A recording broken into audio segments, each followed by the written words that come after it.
मैं आपको इंटरमीडिएट का छठा चैप्टर अंतर्राष्ट्रीय संगठन जिसके विषय में विस्तार से अवगत कराऊंगा। और अब मैं आपको एक नया क्वेश्चन है कि संयुक्त राष्ट्र संघ की प्रमुख शाखाओं, संयुक्त राष्ट्र संघ की प्रमुख शाखाओं और एजेंसियों के कार्य, मतलब ये वो कार्य एजेंसियां हैं जिनमें आप ये देखेंगे कि उनके कार्य कौन कौन से हैं तो बहुत कार्य, लेकिन अगर क्वेश्चंस बहुविकल्पी आए या अति लघु उत्तरीय आए, है नहीं, तो आप उसको कैसे हल करेंगे?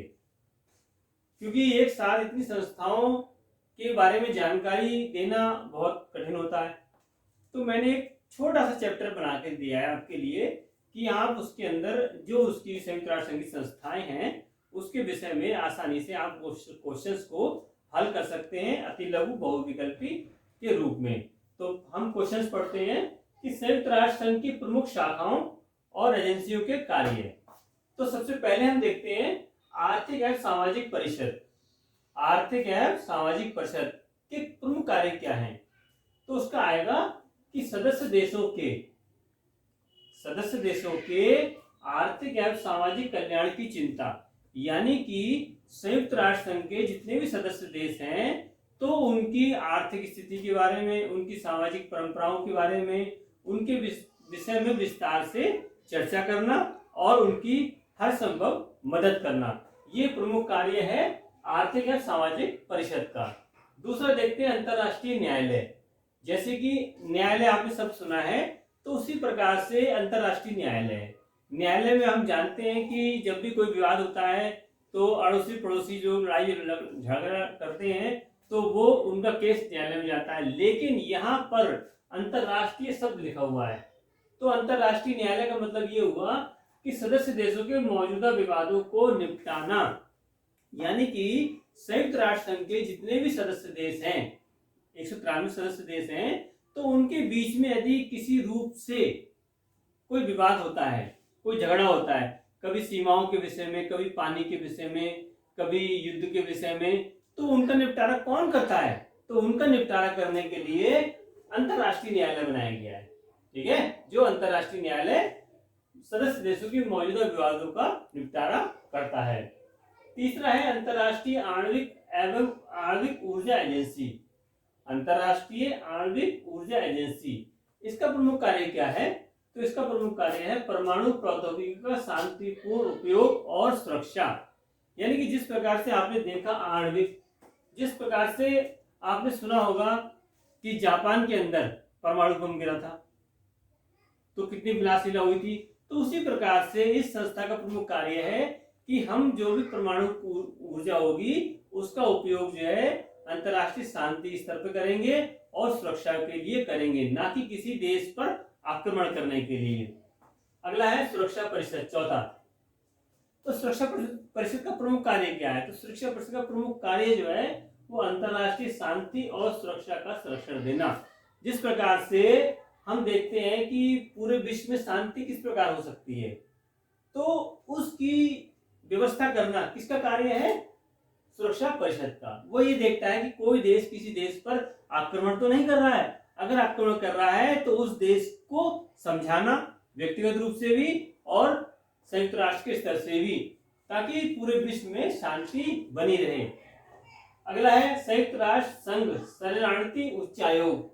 संयुक्त राष्ट्र संघ शरणार्थी उच्चायोग, तो इसका क्या कार्य है? जैसे कि आपने देखा शरणार्थी, क्या लिखा है? शरणार्थी।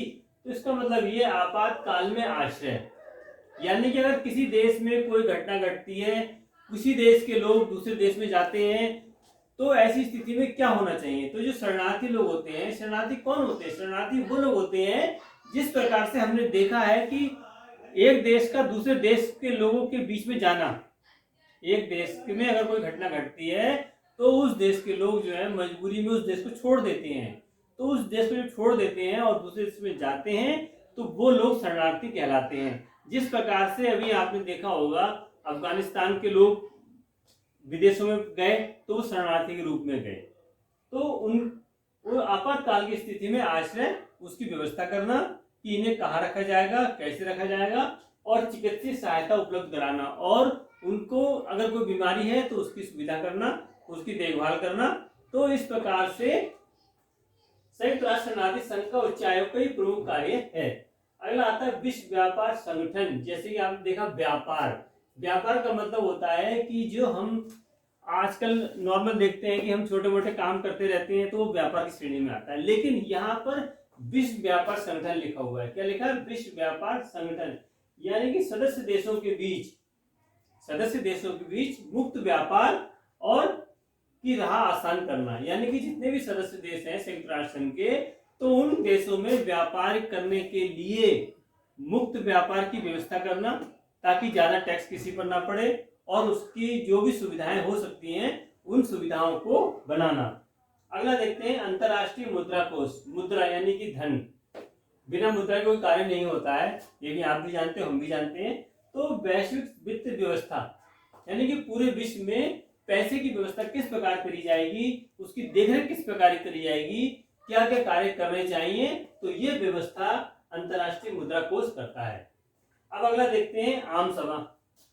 जैसे वैश्विक मामलों में बहस और मुबहस, यानी कहने का तात्पर्य ये हुआ कि जब आम सभा बैठती है तो वो ये देखती है कौन कौन से विश्व में घटनाएं घटी हैं, उन पर घटनाओं पर क्या क्या कार्यवाही होनी चाहिए, उनमें शांति व्यवस्था किस प्रकार होनी चाहिए, उसमें क्या होना अच्छे से अच्छा कर सकते हैं, तो इसकी व्यवस्था जो है वो आम सभा करती है। अब देखते हैं विश्व स्वास्थ्य संगठन। विश्व स्वास्थ्य संगठन, जैसे कि आप देखा होगा कोरोना काल में विश्व व्यापार स्वास्थ्य संगठन ने महत्वपूर्ण कार्य किए। तो इसका कार्य है सबके लिए स्वास्थ्य, यानी कि जो भी वैक्सीन आती है, जो भी दवाएं आती हैं, जो भी प्रोडक्ट्स आते हैं स्वास्थ्य से संबंधित, चिकित्सा से संबंधित, तो वो विशेष रूप से जो है विश्व स्वास्थ्य संगठन उसकी अनुमति प्रदान करता है, और वही ये देखरेख करता है कि हम पूरे विश्व में किस प्रकार से कौन सी दवा अच्छी है, उसका चलन होना आवश्यक है या जरूरी है। अगला है सचिवालय।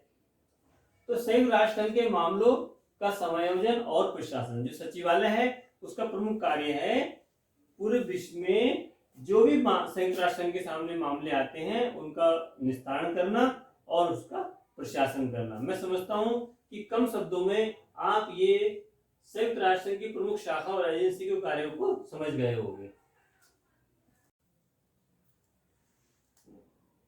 संयुक्त राष्ट्र संघ की विशिष्ट संस्थाओं का वर्णन कीजिए।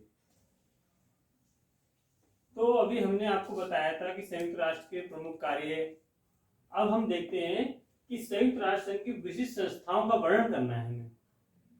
तो वो कौन कौन सी संस्थाएं हैं जिसके बारे में हमें जानकारी नहीं है, वो हम आपको देना चाहते हैं। तो पहला है अंतरराष्ट्रीय श्रम संगठन। अंतरराष्ट्रीय श्रम संगठन, तो इसकी स्थापना जो है 1919 में हुई। कब हुई?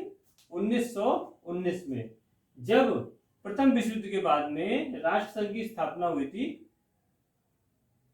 तो राष्ट्र संघ के पतन के बाद में भी, राष्ट्र संघ के पतन के बाद में जब संयुक्त राष्ट्र संघ की स्थापना हुई, ये संगठन तब से उसका सदस्य है।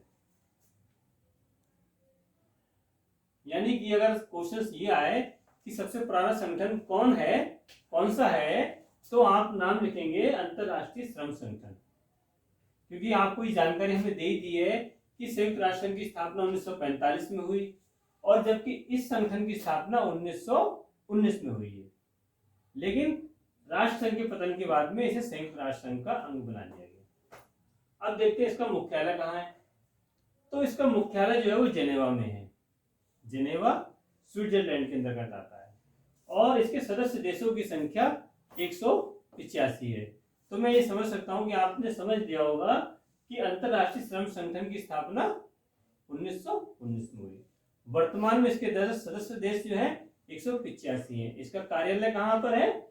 जेनेवा स्विट्जरलैंड में। अब देखते हैं इसके प्रमुख कार्य क्या है। तो विश्व भर के प्रत्येक राष्ट्र जो है, विश्व में जितने भी राष्ट्र हैं जिसके सदस्य हैं, तो प्रत्येक राष्ट्र से 4 सदस्य, कितने सदस्य? 4 सदस्य इसकी बैठक में भाग लेते हैं। यानी कि मान लो जैसे भारत है, तो भारत से 4 सदस्य जाएंगे इसमें भाग लेने के लिए। और इसका प्रमुख कार्य जो होता है वो श्रमिक कार्यों का नियंत्रण प्रशासनिक विभाग द्वारा किया जाता है। अब देखते हैं इसके प्रमुख कार्य। विश्व भर में, पूरे विश्व में श्रमिकों के लिए कल्याणकारी योजनाएं बनाना। यानी कि आपने देखा होगा कि कहीं पर भी जितने भी श्रमिक होते हैं उनको जो योजनाएं प्राप्त होती हैं, सरकार जो योजनाएं देती है, तो वो योजनाएं आती कहाँ से हैं? तो वो योजनाएं जो है, उन योजनाओं को बनाने का प्रमुख कार्य है अंतर्राष्ट्रीय श्रम संगठन का, जो भी कल्याणकारी योजनाएं होती हैं। नंबर 2, श्रमिकों के शिक्षण तथा प्रशिक्षण की व्यवस्था करना। जैसे आपने देखा होगा कि हमारे देश में भी ITI GTI कराई जाती है, तो ये कहाँ से होती है? इसकी व्यवस्था कौन करता है? तो ये व्यवस्थाएं इसलिए करी जाती हैं ताकि हमें जो भी श्रमिक मिले वो ट्रेंड हो, उनको जानकारी हो। जैसे आपने कौशल विकास योजना का नाम सुना होगा, तो उस कौशल विकास योजना में क्या है? उसमें तो यही है। तो वो सब व्यवस्थाएं जो है वो इसी स्तर से प्राप्त होती हैं ताकि जो है पूरे विश्व में सभी श्रमिक जो है सही तरीके से कार्य को कर सके। तीसरा है श्रमिकों के वेतन, स्वास्थ्य, आवास आदि को सुधारने के उपाय करना। चौथा है बाल श्रम की रोकथाम करना। बाल श्रम यानी कि जिस प्रकार से आपने देखा होगा कि भारत में 14 वर्ष से कम आयु के बच्चों के से आप कार्य नहीं ले सकते हैं, उसी प्रकार से ये व्यवस्था जो है अंतर्राष्ट्रीय श्रम संगठन ने की, जिसके अंतर्गत उन्होंने ये कहा कि छोटे छोटे बालकों से कोई कार्य नहीं दिया जाएगा, उनको केवल शिक्षा ही प्रदान की जाए। पांचवा है औद्योगिक विवादों का निर्णय करना और श्रमिकों की समस्याओं का निवारण करना। आपने देखा होगा कि कभी कभी बड़े बड़े जो औद्योगिक घराने होते हैं तो वो श्रमिकों की समस्याओं पर विशेष ध्यान नहीं देते हैं, तो वहां हड़ताल होती है, व्यवस्थाएं खराब होती हैं। तो उन व्यवस्थाओं को देखना भी अंतर्राष्ट्रीय श्रम संगठन का कार्य है। अब हम विशिष्ट संस्थाओं में दूसरे के बारे में बताते हैं आपको। संयुक्त राष्ट्र की विशिष्ट संस्थाओं के वर्णन में अब दूसरा पॉइंट है विश्व स्वास्थ्य संगठन। विश्व स्वास्थ्य संगठन जिसे WHO कहते हैं। इसकी स्थापना जो है 7 अप्रैल 1948 में जिनेवा में हुई। Geneva Switzerland. जिनेवा कहाँ है? स्विट्जरलैंड में। और इस संस्था के 3 प्रमुख अंग हैं। जिस प्रकार से संयुक्त राष्ट्र संघ के प्रमुख अंग हैं, उसी प्रकार से WHO के भी 3 प्रमुख अंग हैं, जिसकी जानकारी हमें जरूर होनी चाहिए। नंबर 1 साधारण सभा। साधारण सभा। नंबर 2 प्रशासनिक बोर्ड। तो जो प्रशासनिक बोर्ड है उसके सदस्य देशों की संख्या है जो 18 है। जो प्रशासनिक बोर्ड है उसके सदस्य देशों की संख्या जो है वो 18 है। और तीसरा है सचिवालय। अब देखते हैं कि इसका प्रमुख कार्य क्या है, क्योंकि WHO ये ऐसा क्वेश्चन है जो आपको हर बार मिलेगा, और जब से कोरोना आया है उसके पश्चात तो इसकी वैल्यू बहुत बढ़ गई है और सभी को इसकी जानकारी हो गई है। तो हम देखते हैं इसके प्रमुख कार्य। संपूर्ण विश्व में मानव स्वास्थ्य के विकास के लिए योजना बनाना। जैसा कि आपने देखा, समझा कि मानव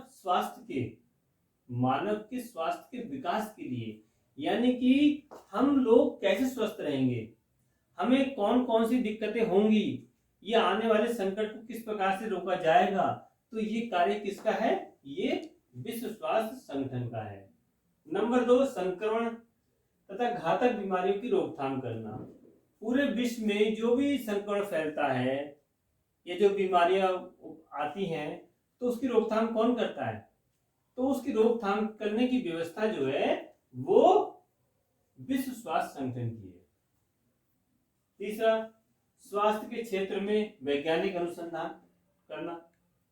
स्वास्थ्य के क्षेत्र में वैज्ञानिक अनुसंधान करना, दैवीय आपदा में होने वाली हानि की रोकथाम करना। वैज्ञानिक अनुसंधान क्या है ये?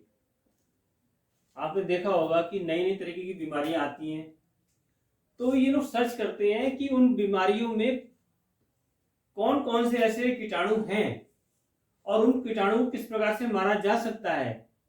तो ये खोज जो है वो वैज्ञानिक स्तर पे की जाती है, क्योंकि ये आम स्तर पे तो होती नहीं है। कीटाणु किस प्रकार के हैं, कैसे हैं, ये देखना बहुत जरूरी होता है। तो जो इनकी प्रयोगशालाएं होती हैं, तो WHO जो है इस प्रकार से व्यवस्था करता है, अनुसंधान कराता है कि ये बीमारी क्यों आई, इसका उपाय क्या है, उस उपाय को ढूंढना और उसको दवा को बनाना। इस प्रकार से जो भी दैवीय आपदा होती है, अचानक कोई आपदा आ जाती है, कोई बीमारी आ जाती है, तो उसकी भी रोकथाम करना विश्व स्वास्थ्य संगठन का प्रमुख कार्य है। अल्प विकसित देशों को स्वास्थ्य संबंधी जानकारी उपलब्ध कराना। अल्प विकसित यानी कि वो देश जिनका विकास कम हुआ है, जिनके अंदर जानकारी का अभाव है, जो आज की स्थिति में नहीं चल रहे हैं, तो उनको इस चीज के बारे में बताना कि ये कौन सी बीमारी है, इसका इलाज क्या है, इसकी व्यवस्था कैसे की जाएगी। तो ये सब देखना जो है वो विश्व स्वास्थ्य संगठन का कार्य है। अगला है स्वास्थ्य संबंधी साहित्य का प्रकाशन और उसका वितरण करना। जितनी भी समस्याएं उपलब्ध होती हैं बीमारी से संबंधित, तो उस पर पुस्तक जारी की जाती है, उसमें विवरण दे दिया जाता है कि कौन कौन सी बीमारियां हमारे देश में या वर्ल्ड में फैली, उसका क्या समाधान होना चाहिए, किस प्रकार से उसकी दवा बनाई गई। तो वो जो है पूरे विश्व में उसका प्रचार किया जाता है, ताकि हर देश जो है अपने स्तर से उसको देखे, समझे और उसका इलाज करे। अगला है मानव मानसिक स्वास्थ्य के संदर्भ में सभी देशों का ध्यान आकर्षित करना। मानसिक स्वास्थ्य यानी कि मनुष्य के अंदर दिमाग में क्या चल रहा है, प्रॉब्लम क्या है, समस्या क्या है, उसका समाधान कैसे होगा, किस प्रकार से इलाज होना चाहिए, किस प्रकार से इलाज नहीं होना चाहिए।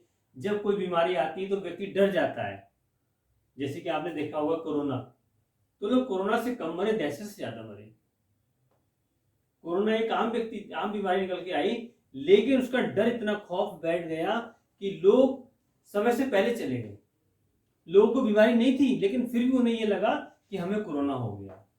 तो ये एक मानसिक समस्या उपलब्ध हुई, तो इसकी व्यवस्था करना भी विश्व स्वास्थ्य संगठन का प्रमुख कार्य है। अब तीसरा पॉइंट आपको बताते हैं।